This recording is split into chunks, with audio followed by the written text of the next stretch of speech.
papers of the different agencies, no? They submitted, and very briefly, ang sinasabi rito, they're all in agreement, they support your bill, ano? Only, meron sila mga comments.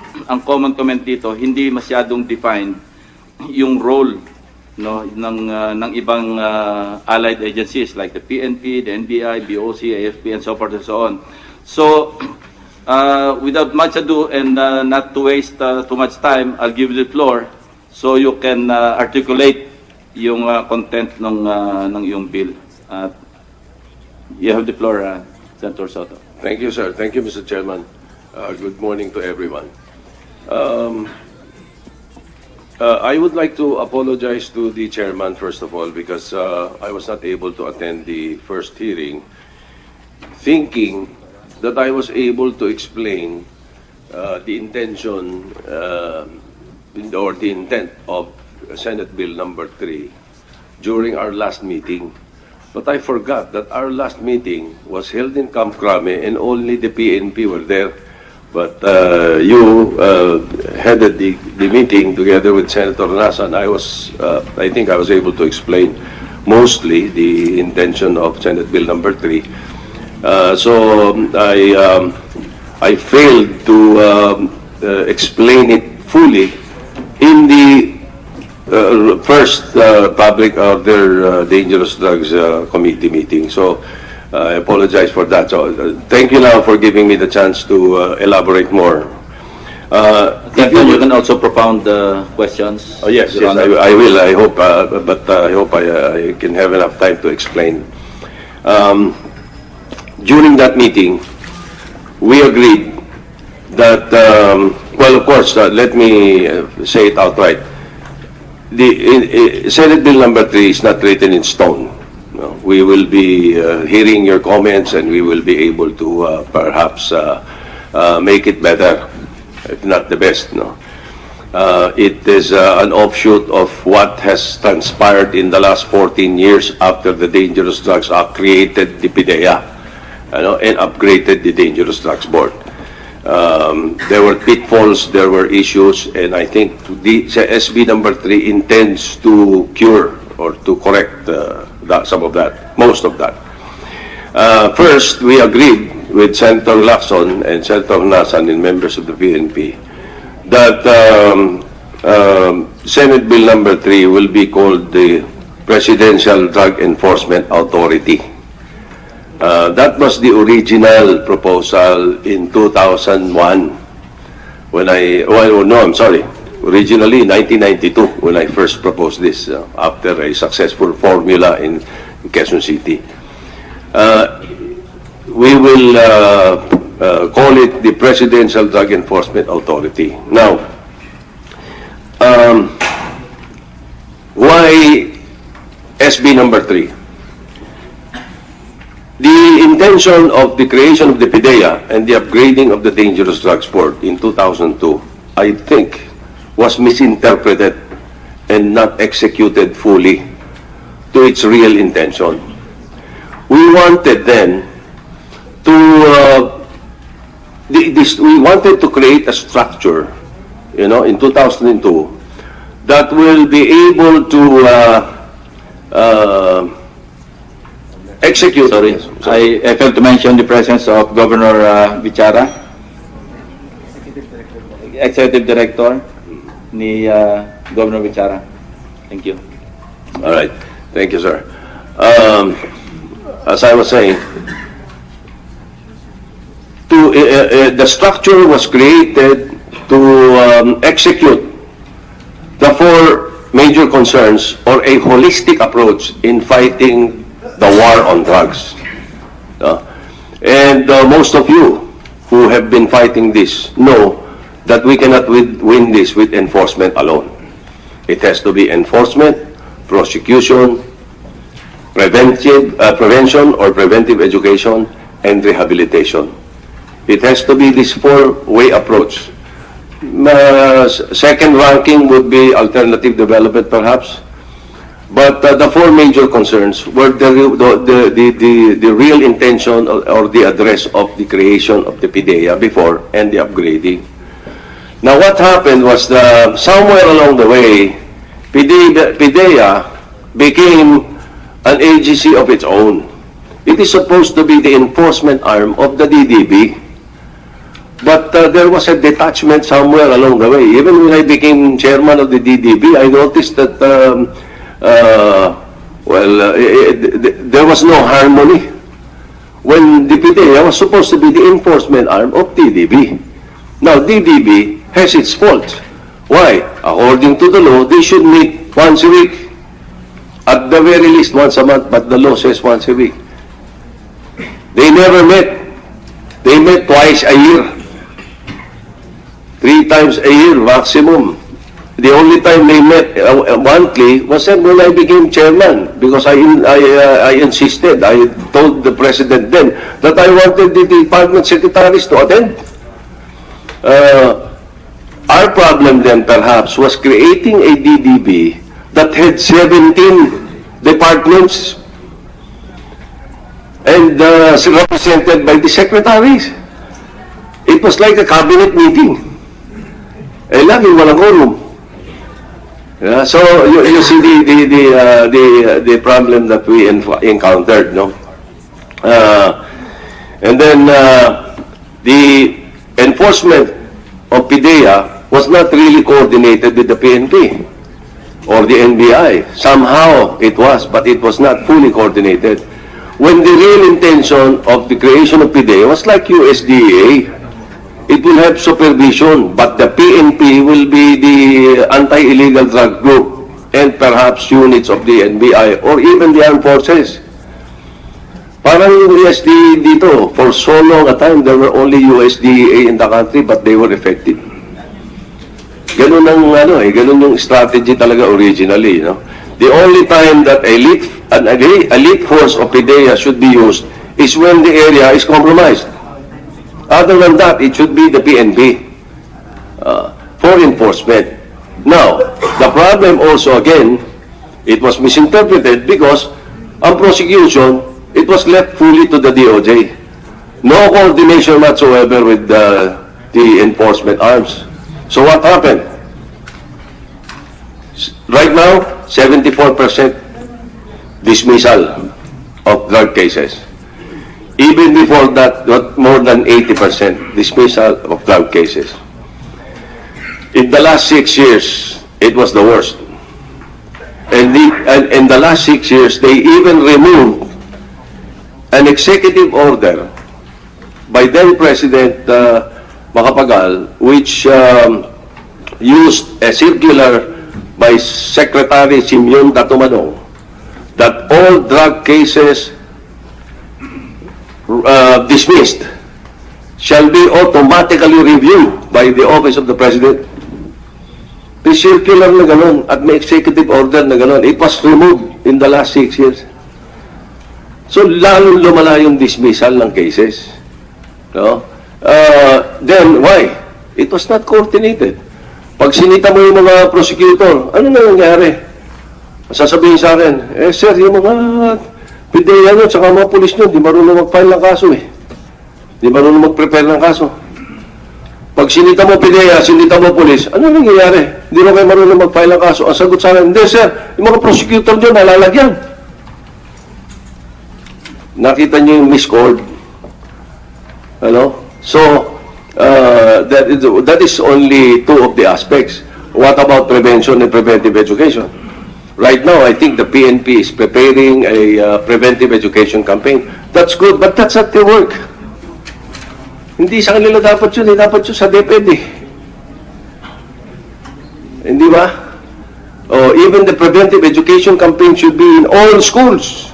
Drug abuse resistance education should have in all grade 6 levels. Why grade 6? Because they're about to turn teenagers. Yun yung dapat na hindi na curious. Dapat alam na nila na masama ang droga, hindi dapat. Kaya doon ang prevention campaign. And then the 4th, rehabilitation. Wala rin siya yung PIDEA, wala rin siya yung DDB. Wala rin siya yung PNP. Bakit? Nasa DOH. Hindi priority ng DOH. It's a good thing that Dr. Reyes, who was a member of the DDB then, who is now chairman of the DDB, I congratulate you for that. understands the plight. Di ba? Tama yung sinasabi ko. Hindi naging priority ang rehabilitation. Kaya ilan ang rehabilitation center in the country? When I was DDB chair, 48. Ang accredited lang ng DOH, 13. Can you imagine that? Oh. So, kaya tayo kulang na kulang ngayon. And so, the intention of Senate Bill number 3 is to correct all of this by upgrading the DDB and the PDEA into a Presidential Drug Enforcement Authority under the Office of the President. With a President like President Duterte, this will work. I am sure this will work. Now, we will hopefully accept your proposals or the other intentions, I'm sorry, the other concerns that you might have. But as I said, hopefully we will be able to craft, the committee of Senator Lacson will be able to craft a bill that will address this particular problem and hopefully win the war on drugs. Thank you, Mr. Chair. Thank you, Senator Soto. I'd like to also welcome Senior Deputy State Counsel. Kala ko, Chief State Prosecutor ka na, Dong. Senior Deputy State Counsel, Dong Padulyon. Welcome to this hearing. We will also continue the discussion on Senate Bill number 8, yun yung Affordable Drug Rehabilitation Treatment for Philippine Health Insurance Corporation. Senate Bill 2148, ito yung sa wiretapping. And we were also in receipt of position papers from the different agencies do sa wiretapping. May question lang sa DOJ. You have a suggestion to apply the one-party consent rule. Hindi ba tayo madadali sa constitutionality nito? Kaya, kasi you submitted a position paper that you suggest, or you're suggesting the application of a one-party consent rule, meaning we will be allowed, or a law enforcement agent will be allowed to record any conversation without having to obtain a court order, so long as the agent is one party to the conversation, has number 2 has obtained the prior consent of one party to the said conversation. Yes, so kindly expound on this. Mr. Chairman. Actually, this will be a relaxation of the stringent requirements under Republic Act 4200. But this is already being practiced in the U.S. So I believe that given some provisions to safeguard our constitutional rights, we could pass this without any problem that it is unconstitutional or violative of the due process law or of any of the rights of the accused or of any particular person. Thank you, sir, for your response. So, kailangan pa rin ng consent ng other party na nasa other end of the line, hindi na? One party lang. One party nga lang. So, binigyan ko ng staff ko ng note dito, no? It might violate Section 2, Article 3 of the Constitution against unreasonable searches and seizures, and Section 3(1) of the same article of the yung privacy of communication. Baka doon tayo madali. Opo, but siyempre gusto rin natin, lalong gusto ng law enforcement agency ito. Gusto rin namin suportahan ito, but then without the consent of the other party, you're intruding into his privacy, so to speak.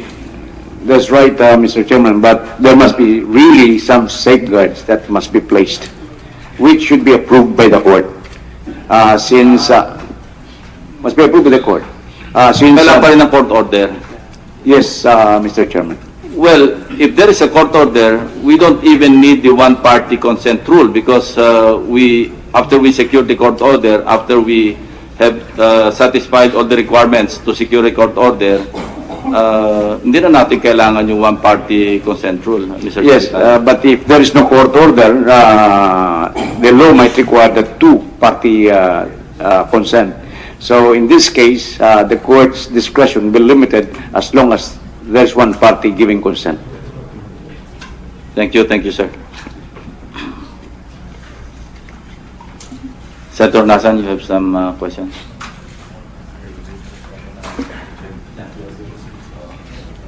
Mr. Chairman, thank you very much.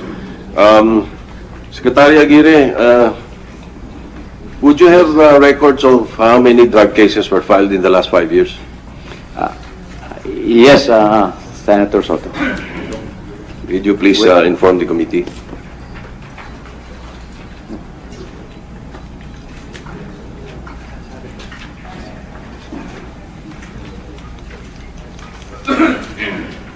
Pinakita mo sa akin kanina.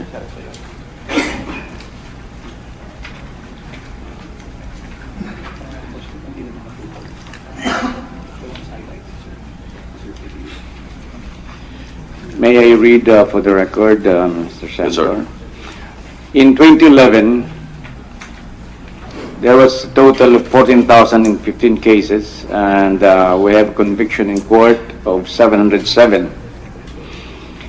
2012, 16,337 with conviction, 16,337 with conviction of 693.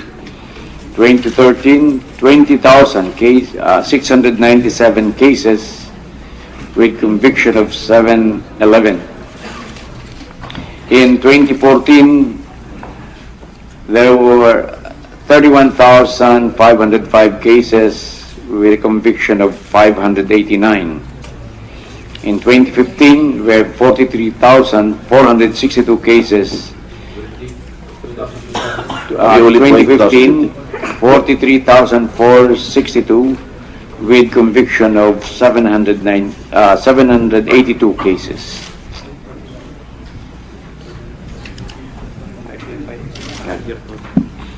The 5-year total is that we have 126,016 cases. And the resolution rate? Or the total of convictions? The total conviction numbers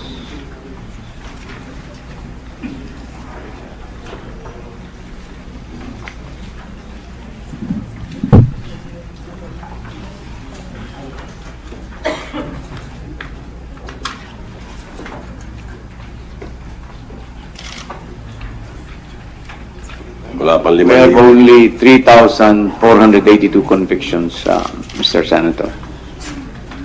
So the total is 126,000 6,016 cases. and 3,000 convictions, 3,482 convictions. 482 convictions.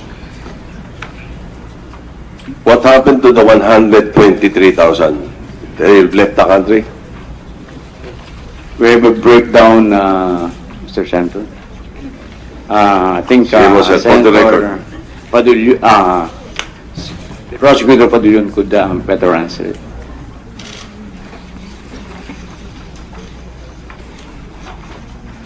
Good morning, sir. Yes, sir. So with respect to the cases filed from 2011 to 2016, majority of them, informations have been filed in court. For 2011, we have a total of 13,126 cases which were filed in court.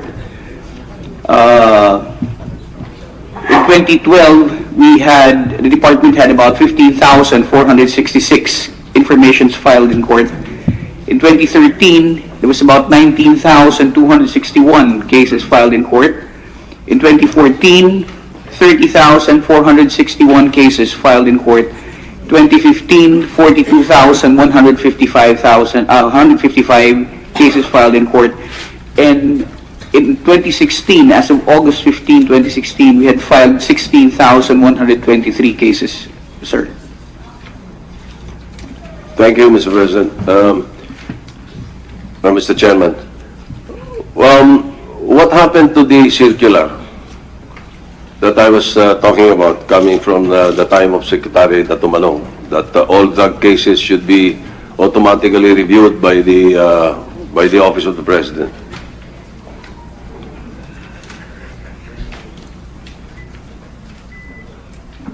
Sir, if I may, the circular that is now in effect as far as automatic review is concerned, sir, pertains to the delegated power of the Secretary of Justice to conduct the same, sir. So cases which are dismissed in the field offices of the department are the ones which are elevated for automatic review by the Secretary, through the Secretary of Justice, Your Honor. So you're now following that procedure? Yes, sir. Per Department Circular 006, this is a series of February 10, 2016. 2016? Yes, sir. So before that, the circular that was enforced, you're no longer following that?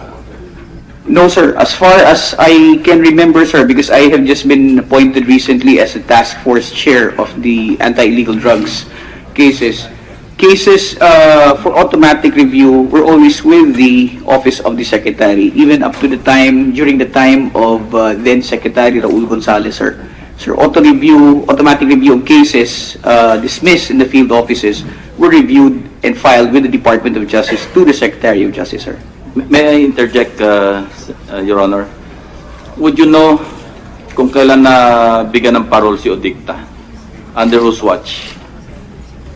Kung alam mo lang, if you're sure to answer. I'm sorry, Mr. Chairman, I don't have that information. He was a convicted drug suspect, hindi ba?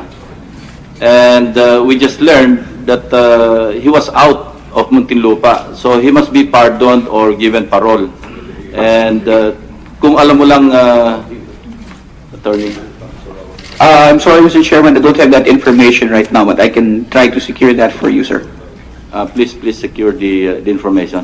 Yes, I'd like sure. to acknowledge the presence of Director General De La Rosa, and also sa yung barangay, Liga ng mga Barangay, Attorney Edmond, and also Julius Walteros. You're representing the Municipal League of Cities.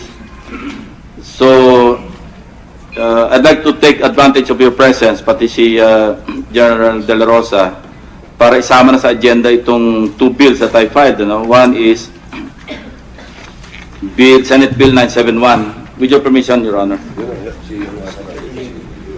I'd like to acknowledge the presence of Senator De Lima. Good morning, ma'am. Good morning. Senate Bill 971, essentially, it is an amendment to the provisions of 8551, the amendatory law of 6975. Ito, we'll take your position on this, because ang amendment dito, basically, provincial director shall be chosen by the regional director from a list of 3 qualified and eligible candidates recommended by the PNP Senior Officers Placement and Promotion Board. And then the chiefs of police of municipalities and cities will be chosen by the provincial director. It goes without saying that the chief PNP has the override, the veto power over those to be chosen by the regional directors and the provincial directors. In effect, it is removing from the local executives yung power to choose from a list of 3 and 5 candidates respectively.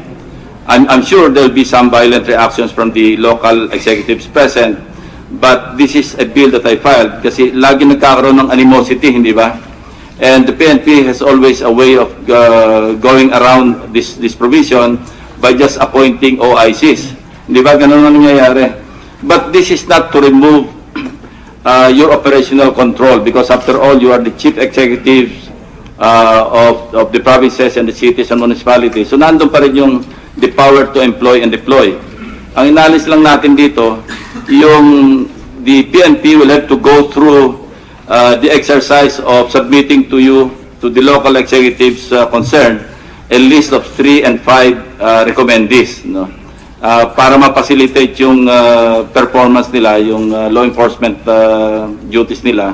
Sila na mamimili. After all, they know their people more than the local executives, and para mawala na rin yung patronage politics. Kasi ang nangyayari, sa halip na lumapit sa PNP, sa promotions board, at tingnan yung merits, ang pinupuntahan ng mga pulis natin, yung mga mayors saka yung mga governors And sometimes, nagkakaroon ng animosity pagka nagkaroon ng appointment as OIC na hindi napili ng governor, naku, away na. So affected yung law enforcement function. And more often than not, pagka nag-flex ng muscle yung mayor o yung governor, inaalis pa yung mga baril na in-issue, inaalis pa yung mga sasakyan. No, I know this for a fact because I've experienced this. And I know the predicament of the PNP leadership on in this regard. Another bill that I filed, request ito ng CIDG when we visited them last August 15, kami tatlo, Senate Bill 1052. I-restore lang yung subpoena power ng CIDG director. After all, when it was still CIU and CIS, meron silang subpoena power. But I think this was an oversight when the ones who crafted the Republic Act, yung PNP Law 6975, nakalimutang ilagay. And NBI has that authority to issue subpoena. Administrative subpoena lang naman ito. Hindi ito yung wala itong contempt. There is no contempt power, no? Just the subpoena authority. Para lang mas maging efficient, mas maging effective yung CIDG director in his law enforcement function. So I'd like to recognize we'll hear your comments afterwards, ano? Bigyan ko lang ng floor kay Senator Honasan. Thank you. Thank you, Mr. Chairman. Secretary Aguirre. Senator. Good morning po. Please educate us on the issue I want to raise, taking off from the issue raised by our chairman. Ano ho ba ang quantum of evidence required para payagan ng korte yung wiretapping? Dahil linagay ho namin sa bill namin, no? I'm referring to proposed Senate Bill 21 and 48. Is it going to be mere suspicion or probable cause? Sa bill ho namin, linagay namin probable cause. Pero let me explain, give me a little time to explain. No? Mabuti ho si Senator Lacson at saka si Senator Soto, may ground time sa anti-drug operations. No? One lifetime ago, when we were assigned to the Ministry of National Defense, we went against drug traffickers also. Hindi pa uuso nun yung shabu. So, heroin, cocaine. Can you imagine ho, ang feeling ko no? Army officer. I did not even know what cocaine or heroin looked like. But I raised this issue because this might be material to our operators on the ground. Panahon ho namin to, it's about 30, 40 years ago. We're operating under a window. Huhulihin mo talaga yung conversation in that window. Of course, iba ho ang sitwasyon, no? We are under different circumstances. So, pag hindi ka nakapasok dun sa window, wala na. Because orders, instructions from the heads of the drug syndicates would be translated into action on the ground. Sa pano ito, no? Sa mga sindikato. Kami naman ho, we operated under the... We tried to wiretap. Of course, we operated under the instructions of the Minister of National Defense. And ho, we need to strike a balance between... So, tinatanong ko lamang po yun because I'm looking at this from the perspective of our operators. Where kailangan mahuli nila yung conversation within a window. Would this determination as a basis for a court order be material to that time variable?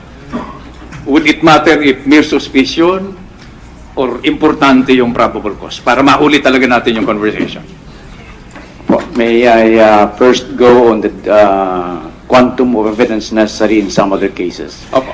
We know that in cases of in criminal conviction, it is proof beyond reasonable doubt. In civil cases, then preponderance of evidence only. Sino mas maraming or mas matindi ang ebidensya, then he will be the one to win in civil cases. Then in administrative cases, we have substantial evidence in order that the respondent in administrative cases would be given a penalty as called for by the law. In your case, I believe that it is mere existence of probable cause. And probable cause defined as such facts and circumstances that would lead a reasonable, prudent man to believe that a crime has been committed and that the accused or person in custody of the law is guilty, and there should be a case should be filed against him. This is in connection with the investigation, preliminary investigation of criminal cases before our prosecutors, before the Department of Justice and our Fiscal's Office. Now, in connection with this wiretapping act, we believe that the probable cause should be present before the judge or a court would allow the wiretapping or would issue the order to wiretap a certain conversation. In the United States, under Code 2518, which is the procedure for interception of oral, wire, or electronic communications, it is provided that 3. Upon such application, the judge may enter an ex parte order as requested or as modified, authorizing or approving interception of wire, oral, or oral electronic communications within the territorial jurisdiction of the court in which the judge is sitting. And outside that jurisdiction, a mobile interception device authorized by a federal court may be allowed. So, it is the judge that determines on the basis of the facts submitted by the applicant whether a probable cause is present. So, we believe that the wordings of the bill is correct, that it is only the quantum of evidence as called for under the definition of probable cause. Thank you, Secretary. Mr. Chairman, with your permission, one last comment. No? I just want to relate this ngayon, Secretary, no? Gentlemen, to the political window that is given to our police, to the NBI, even to the armed forces, who will, I understand, be involved in this. No? After it has been declared as a total war and practically a national security problem. Alam nyo, Secretary, I don't know when this political window will happen again in our lifetime. Actually, we raised this in another committee hearing, no? Inggit na inggit ho kami ni Senator Lacson kina General De La Rosa. Because the political leadership, I said, you do your job, just don't give me any BS, no? You tell me the truth. No? You do your job, I will give the orders.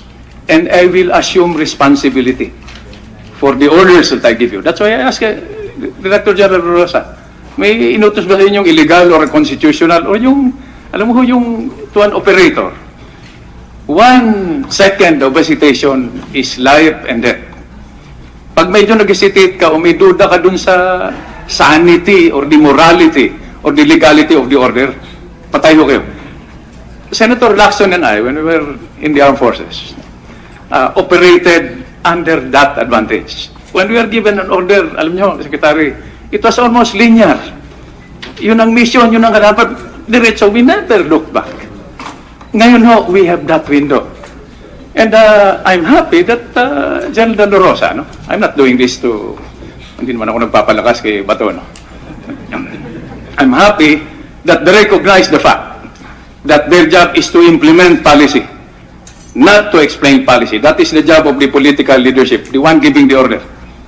And categorically, the political leadership has said that he is, or the executive is assuming full responsibility for all these orders. I just put that on the table para we can reconcile what is required if we pass these laws, no? At operational level, and the consistency that is required at political level. Salamat po, Secretary. Thank you, Mr. Chairman. May I have a comment, Mr. Senator? I believe I agree with you, and we have to take this opportunity that presents to us only at this very moment. So, as we say in the military, obey first, ask question later. Salamat po. Senator Soto is recognized. Yes, After just one- Senator Soto, to wrap- Senator De Lima. Just to wrap up my issues with the Department of Justice, So, after receiving these statistics, so in the last 5 years, 3,482 convictions out of 126,000. How many cases were reviewed? How many dismissed drug cases were reviewed by the Office of the President through the DOJ Secretary? Of the total, this is with respect to DOJ only, Mr. Senator. Of the total cases received from 2010 to 2016 as of July 31, we have received a total of 3,081 cases. The pending 81 cases. automatic review Automatic review. is 1,581. The automatic review resolved is 1,469. And those pending with the motion for reconsideration with the Prosecutor General is 22. And the MR on the AA resolve or automatic resolve is 9. So, Ano nangyari doon sa 1,469? yun po ang question natin na hindi natin alam dito, these statistics na ito, whether those cases have been dismissed favorably or against the government. Yeah, that's Wala what I pong wanted picture to know. tayo So, dun can your undersecretaries find out for us so that we can submit to the committee?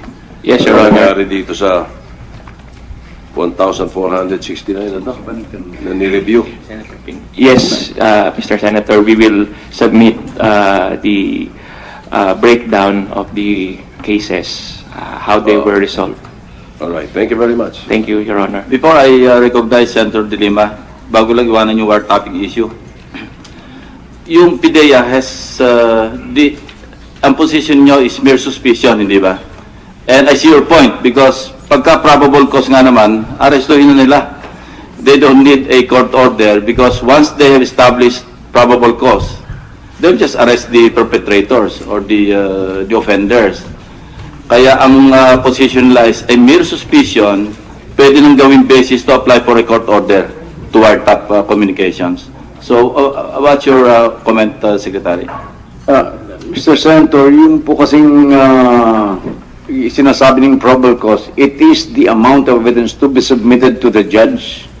In other words, this is not addressed to the law enforcement officers. Kukuha pa lang tayo ng the order to allow the wiretapping. I would like to comment. Yes, Your Honor. We recommended that the amendment of the anti-wiretapping law to the level of the exemption given to terrorism and the anti-kidnapping for anti-kidnapping cases, Your Honor. This will make the operation against drugs, against illegal drugs, to be more easier, Your Honor.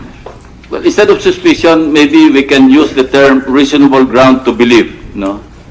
And that's below the level of probable cause. Kasi for probable cause, we're talking of filing of information in court. Kailangan ma-appreciate. Kaya nga meron pang judicial determination of probable cause pagdating sa level ng korte. Pero yung reasonable ground to believe, ito yung old sa rules of court. Di ba yung dating law enforcement officer may arrest on the basis of reasonable ground. Naalis na yun eh. Inaiba na yun kasi in his presence, has just been committed, about to be committed, nawala na yung reasonable ground to believe. But at least, when a law enforcement agent wants to secure a court order to wiretap communication, baka pwedeng gamitin na lang yung reasonable ground because we're crafting a law for the guidance of the judge who will issue the court order. Ako I'm in agreement doon sa proposal na ibaba na sa RTC.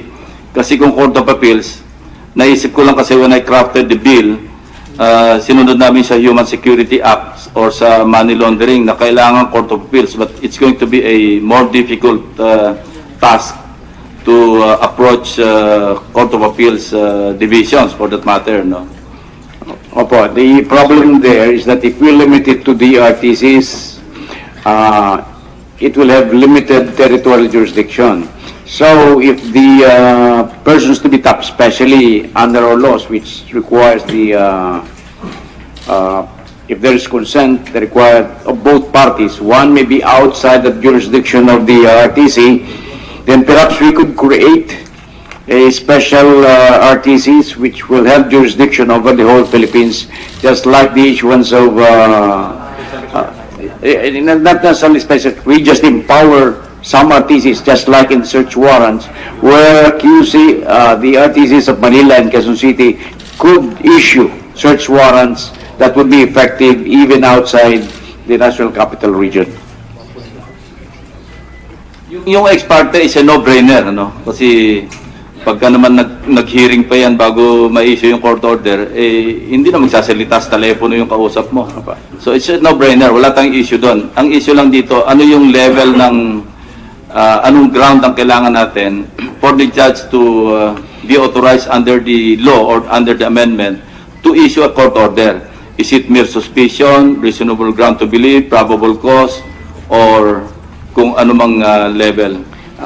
We will have no objection, serious objection, if it will be lowered to mere suspicion or between probable cause and but above suspicion. So sa gitna. Above suspicion and lower than probable cause. Okay lang, Secretary. Thank you. At same point. That's actually the same point I'm raising, although I still have questions really on that Good morning, point Senator. and another point. But I can Mr. Chairman, give way first to Senator Greg. Greg. For my kabayan to just raise one point. Sige po. Secretary Aguirre, no, Sid, I just want to add this to the conversation. No? The intent, of our proposal was to ensure conviction. Yun ang intent namin sa bill, no? Doon sa wiretapping bill. Yes, Senator. To ensure conviction. Dahil we have been complaining na pagpasok ng ebidensya, either weak o hindi natin nahuli sa window. So, I just wanted to add that to the conversation para you, on the ground, who are better at this, no, can process this and make a technical proposal to your committee. Para we can decide kung suspicion ba talaga o probable cause. But the intent, if we project the trajectory of this, is to ensure conviction. Para wala na tayong bottleneck dun sa prosecution. In other words, this is being made in order that the this evidence, which is not allowed under Republic Act 4200, would be admitted in evidence. Tuloy-tuloy po. Opo. Thank you, Mr. Chairman. Thank you, Senator Lai. Sir.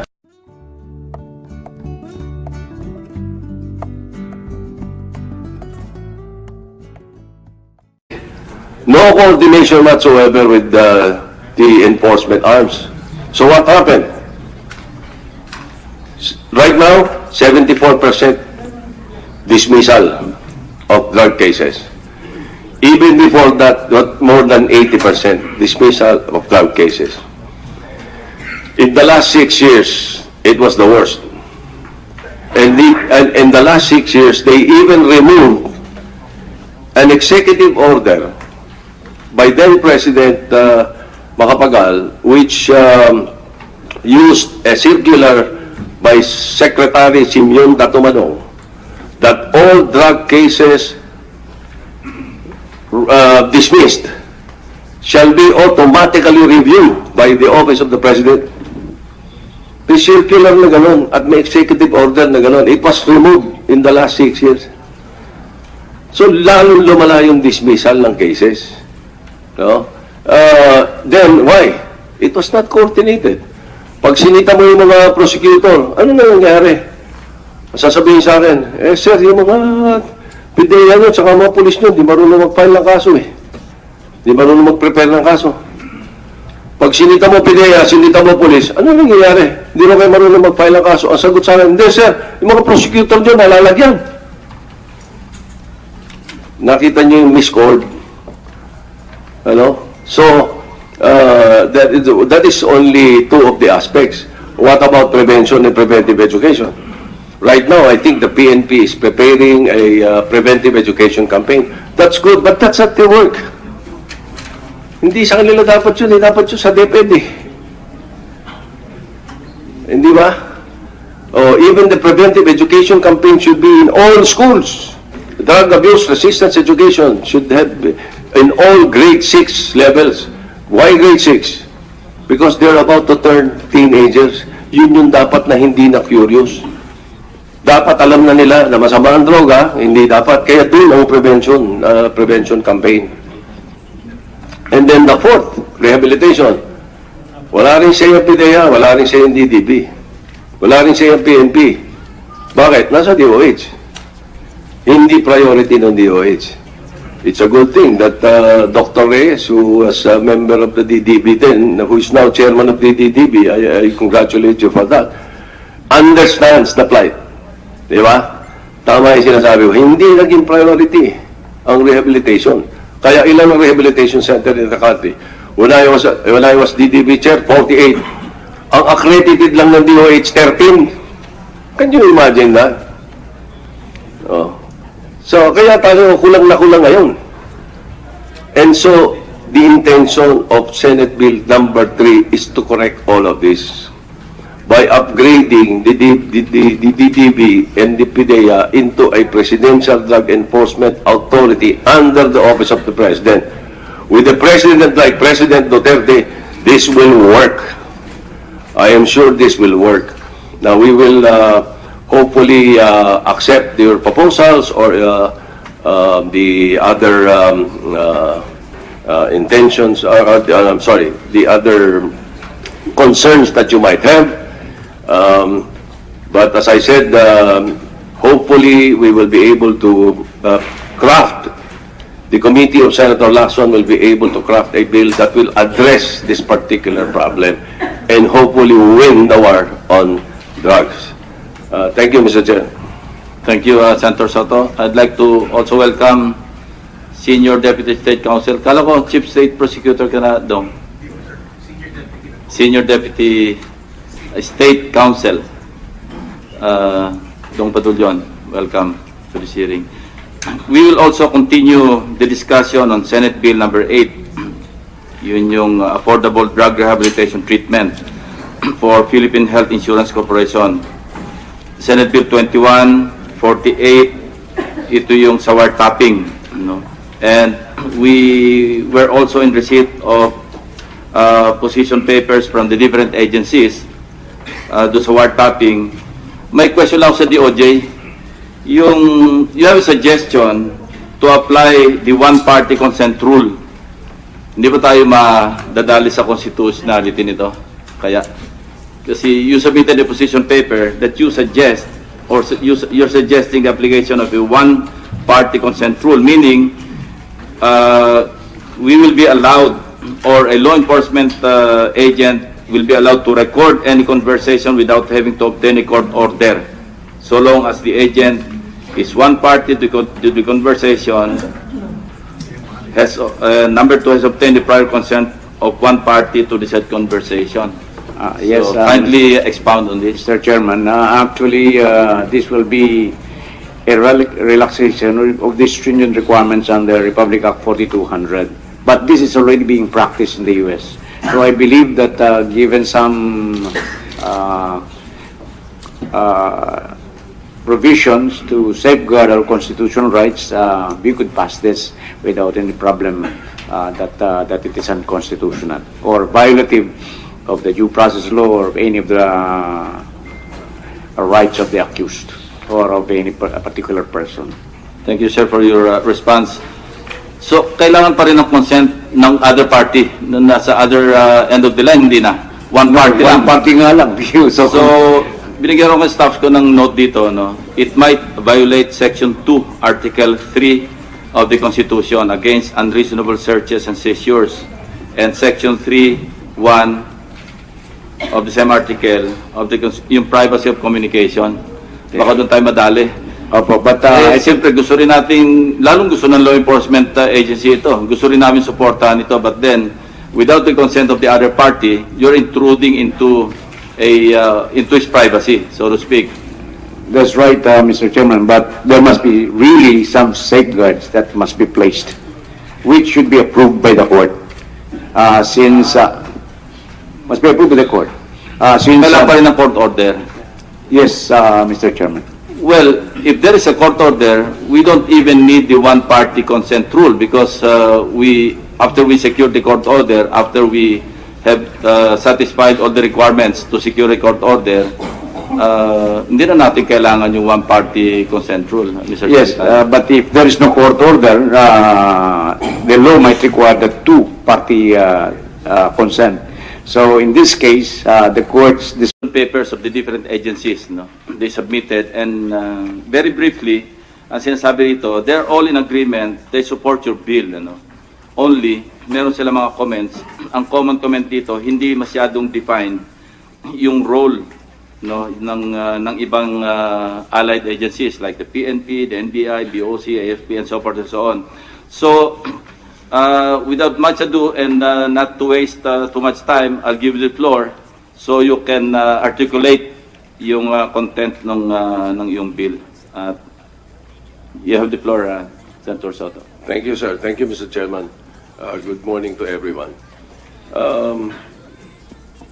I would like to apologize to the chairman, first of all, because I was not able to attend the first hearing, thinking that I was able to explain the intention or the intent of Senate Bill number 3 during our last meeting.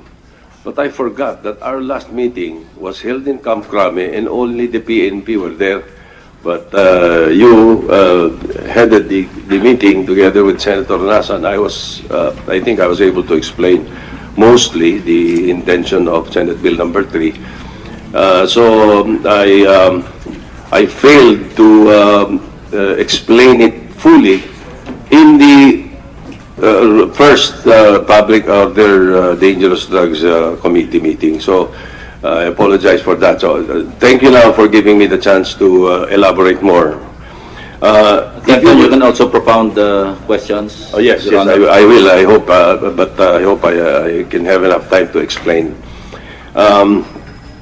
During that meeting, we agreed that, well, of course, let me say it outright. The Senate Bill number 3 is not written in stone. No, we will be hearing your comments, and we will be able to perhaps make it better, if not the best. No, it is an offshoot of what has transpired in the last 14 years after the Dangerous Drugs Act created the PIDEA, and upgraded the Dangerous Drugs Board. There were pitfalls, there were issues, and I think the SB number 3 intends to cure or to correct some of that, most of that. First, we agreed with Senator Lacson and Senator Nasan and members of the PNP that Senate Bill number 3 will be called the Presidential Drug Enforcement Authority. That was the original proposal in 2001 when I'm sorry, originally 1992 when I first proposed this after a successful formula in Quezon City. We will call it the Presidential Drug Enforcement Authority. Now, why SB number 3? The intention of the creation of the PIDEA and the upgrading of the Dangerous Drugs Board in 2002, I think, was misinterpreted and not executed fully to its real intention. We wanted then to we wanted to create a structure, in 2002 that will be able to execute. Sorry, I failed to mention the presence of Governor Bichara, Executive Director ni Governor Bichara. Thank you. All right. Thank you, sir. As I was saying, the structure was created to execute the 4 major concerns or a holistic approach in fighting the war on drugs. And most of you who have been fighting this know that we cannot win this with enforcement alone. It has to be enforcement, prosecution, prevention or preventive education, and rehabilitation. It has to be this four-way approach. Second ranking would be alternative development, perhaps. But the four major concerns were the real intention or the address of the creation of the PIDEA before and the upgrading. Now, what happened was somewhere along the way, PIDEA became an agency of its own. It is supposed to be the enforcement arm of the DDB. But there was a detachment somewhere along the way. Even when I became chairman of the DDB, I noticed that, there was no harmony when the PIDEA was supposed to be the enforcement arm of DDB. Now, DDB has its faults. Why? According to the law, they should meet once a week. At the very least, once a month, but the law says once a week. They never met. They met twice a year. 3 times a year, maximum. The only time they met monthly was when I became chairman, because I insisted. I told the president then that I wanted the department secretaries to attend. Our problem then, perhaps, was creating a DDB that had 17 departments and represented by the secretaries. It was like a cabinet meeting. Lagi walang quorum. Yeah, so you see the problem that we encountered, no?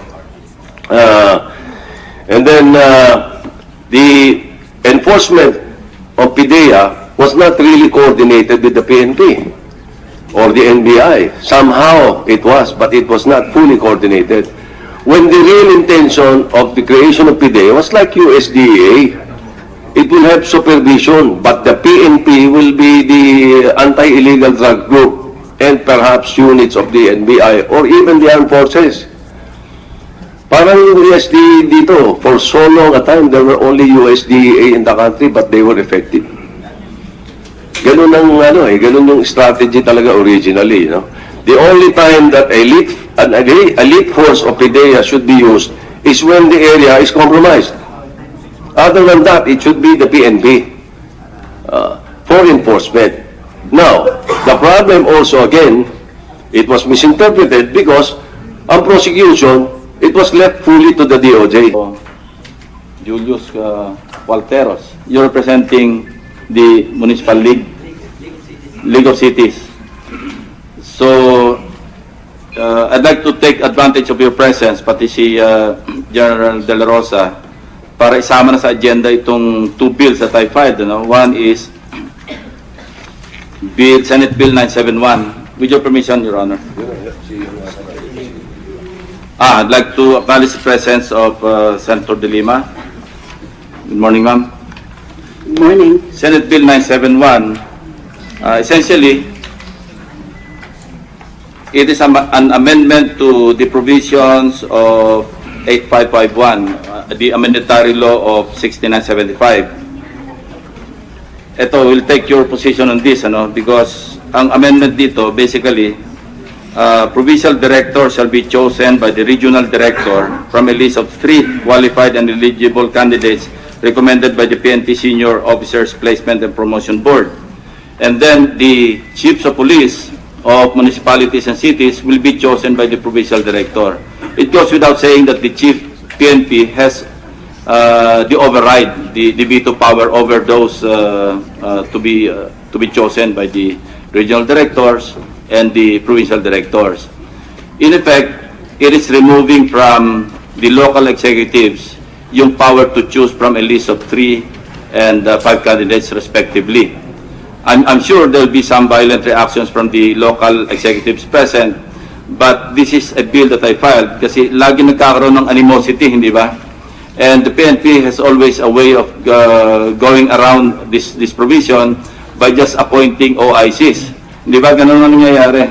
But this is not to remove your operational control, because after all, you are the chief executives of the provinces and the cities and municipalities. So nandun pa rin yung the power to employ and deploy.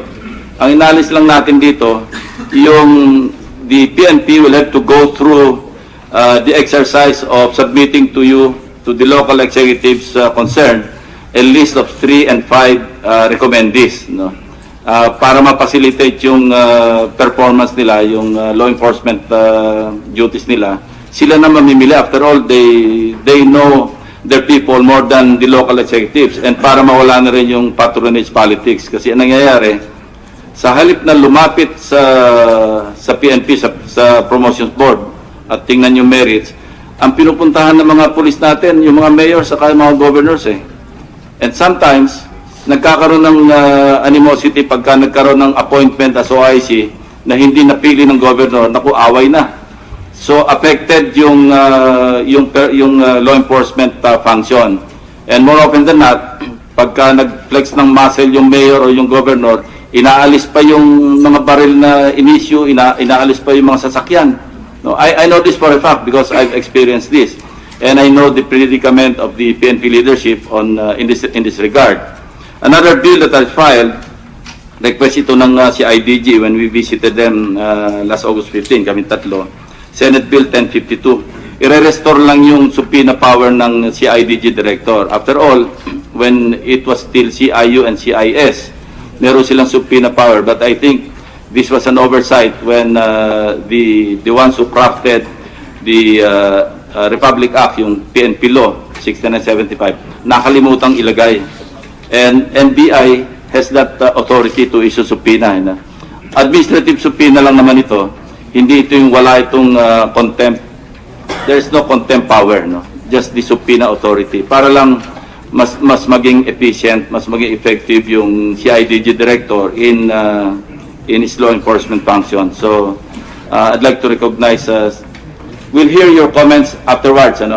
Bigyan ko lang ng floor kay Senator Honasan. Thank you. Thank you, Mr. Chairman. Secretary Aguirre. Senator. Good morning po. Please educate us on the issue I want to raise, taking off from the issue raised by our chairman. Ano ho ba ang quantum of evidence required para payagan ng korte yung wiretapping? Dahil linagay ho namin sa bill namin, no?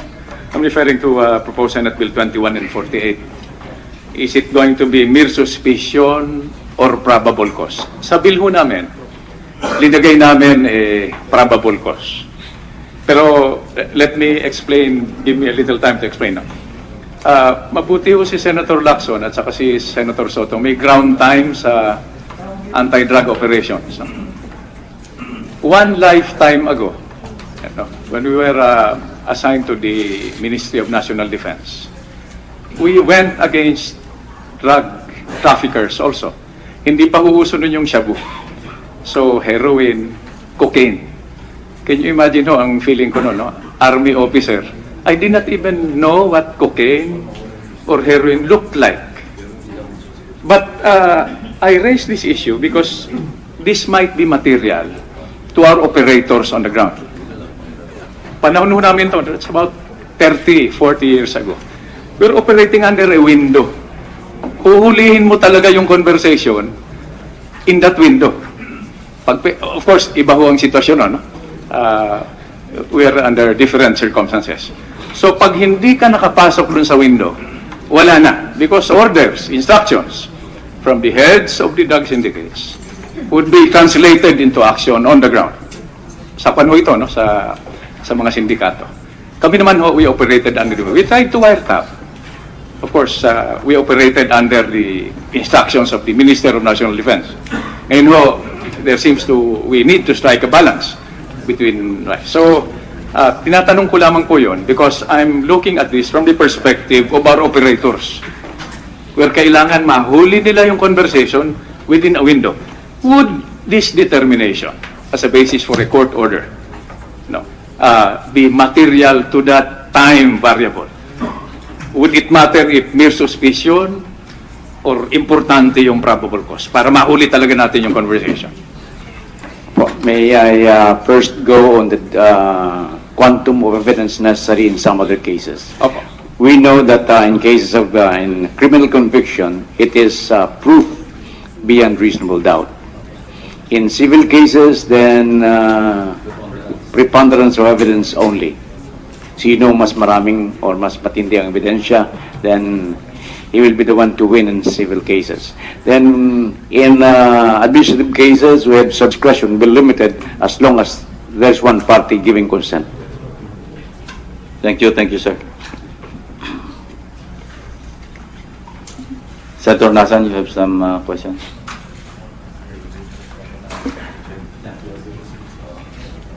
Mr. Chairman, thank you very much.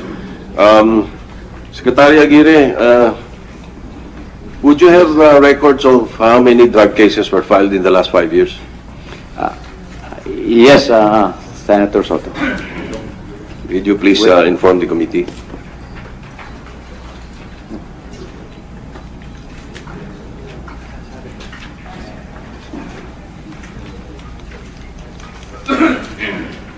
Pinakita mo sa akin kanina.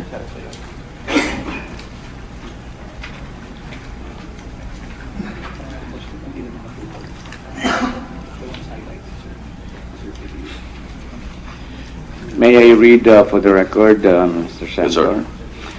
In 2011, there was a total of 14,015 cases, and we have conviction in court of 707. 2012, 16,337 with conviction, 16,337 with conviction of 693. 2013, 20,697 cases with conviction of 711.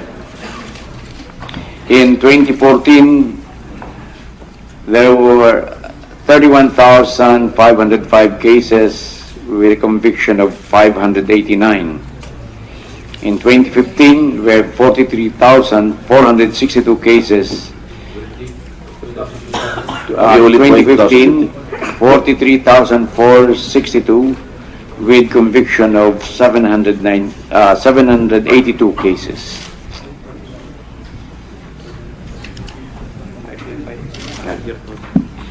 The 5-year total is that we have 126,016 cases. And the resolution rate? Or the total of convictions? The total conviction numbers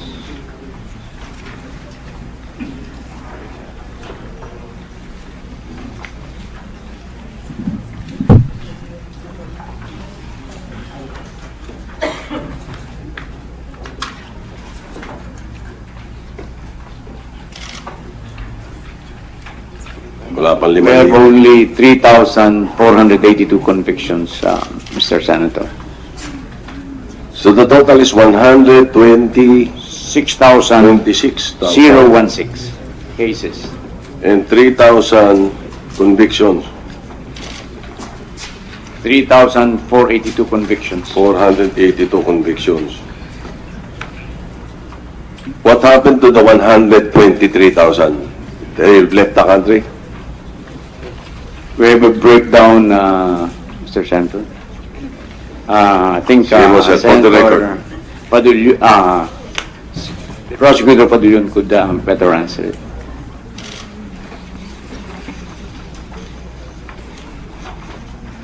Good morning, sir. Yes, sir. So with respect to the cases filed from 2011 to 2016, majority of them, informations have been filed in court. For 2011, we have a total of 13,126 cases which were filed in court. In 2012, the department had about 15,466 informations filed in court. In 2013, there was about 19,261 cases filed in court. In 2014, 30,461 cases filed in court. 2015, 42,155 cases filed in court. And in 2016, as of August 15, 2016, we had filed 16,123 cases, sir. Thank you, Mr. President. Mr. Chairman, what happened to the circular that I was talking about coming from the time of Secretary Datumalong, that all drug cases should be automatically reviewed by the Office of the President?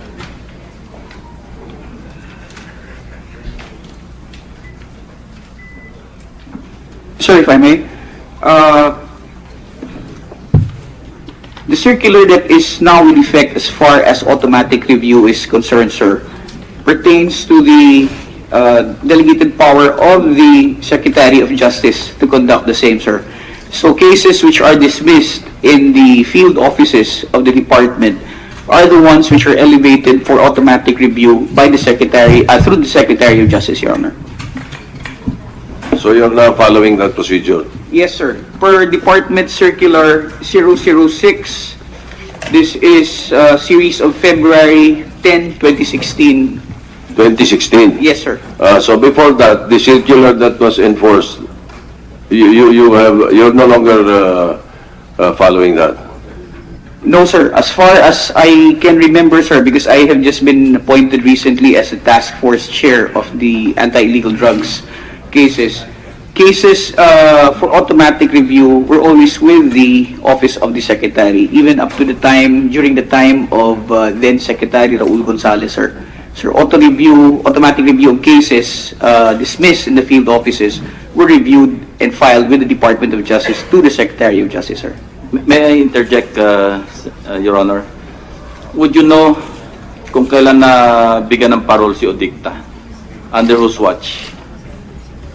Kung alam mo lang, if you're sure to answer. I'm sorry, Mr. Chairman, I don't have that information. He was a convicted drug suspect, hindi ba? And we just learned that he was out of Muntinlupa, so he must be pardoned or given parole. And kung alam mo lang, Attorney. I'm sorry, Mr. Chairman, I don't have that information right now, but I can try to secure that for you, sir. Please secure the information. Yeah, I'd like sure. to acknowledge the presence of Director General De La Rosa, and also sa yung barangay, Liga ng mga barangay, Attorney Edmond, and also Substantial evidence in order that the respondent and administered cases would be given a penalty as called for by the law. In your case, I believe that it is mere existence of probable cause. And probable cause defined as such facts and circumstances that would lead a reasonable prudent man to believe that a crime has been committed and that the accused or person in custody of the law is guilty, and there should be a case should be filed against him. This is in connection with the investigation, preliminary investigation of criminal cases before our prosecutors, before the Department of Justice and our Fiscal's Office. Now, in connection with this wiretapping act, we believe that the probable cause should be present before the judge or a court would allow the wiretapping or would issue the order to wiretap a certain conversation. In the United States, under Code 2518, which is the procedure for interception of oral, wire, or electronic communications, it is provided that 3. Upon such application, the judge may enter an ex parte order as requested or as modified, authorizing or approving interception of wire, oral, or oral electronic communications within the territorial jurisdiction of the court in which the judge is sitting. And outside that jurisdiction, a mobile interception device authorized by a federal court may be allowed. So, it is the judge that determines on the basis of the facts submitted by the applicant whether a probable cause is present. So, we believe that the wordings of the bill is correct, that it is only the quantum evidence as called for under the definition of probable cause. Thank you, Secretary. Mr. Chairman, with your permission, one last comment. No? I just want to relate this ngayon, Secretary, no? Gentlemen, to the political window that is given to our police, to the NBI, even to the armed forces, who will, I understand, be involved in this. No? After it has been declared as a total war and practically a national security problem. Alam nyo, Secretary, I don't know when this political window will happen again in our lifetime. Actually, we raised this in another committee hearing. No? Inggit na inggit kami ni Senator Lacson kina General De La Rosa. Because the political leadership, I said, you do your job. Just don't give me any BS. No? You tell me the truth. No? You do your job, I will give the orders. And I will assume responsibility for the orders that I give you. That's why I ask Director General De La Rosa, may inutos ba sa inyong illegal or constitutional or yung, alam mo yung to an operator, 1 second of hesitation is life and death. Pag medyo nag-hesitate ka o may duda ka dun sa sanity or the morality or the legality of the order, patay ho kayo. Senator Lacson and I, when we were in the armed forces, operated under that advantage. When we were given an order, alam nyo, Secretary, it was almost linear. Yun ang mission, yun ang dapat diretso. We never look back. Ngayon ho, we have that window. And I'm happy that General De La Rosa, no? I'm not doing this to, hindi naman ako nagpapalakas kay Bato, no? I'm happy that they recognize the fact that their job is to implement policy, not to explain policy. That is the job of the political leadership, the one giving the order. And categorically, the political leadership has said that he is, or the executive is assuming full responsibility for all these orders. I just put that on the table para we can reconcile what is required if we pass these laws, no? At operational level and the consistency that is required at political level. Salamat po, Secretary. Thank you, Mr. Chairman. May I have a comment, Mr. Senator? I believe I agree with you, and we have to take this opportunity that presents to us only at this very moment. So, as we say in the military, obey first, ask question later. Salamat po. Senator Soto is recognized. Yes, After just one- Senator Soto, to wrap- Senator De Lima. Just to wrap up my issues with the Department of Justice. So, after receiving these statistics, so in the last 5 years, 3,482 convictions out of 126,000. How many cases were reviewed? How many dismissed drug cases were reviewed by the Office of the President through the DOJ Secretary? Of the total, this is with respect to DOJ only, Mr. Senator. Of the total cases received from 2010 to 2016 as of July 31, we have received a total of 3,081 cases. The pending 81 cases. automatic review Automatic review. is 1,581. The automatic review resolved is 1,469. And those pending with the motion for reconsideration with the Prosecutor General is 22. And the MR on the AA resolve or automatic resolve is 9. So, Ano nangyari doon sa 1,469?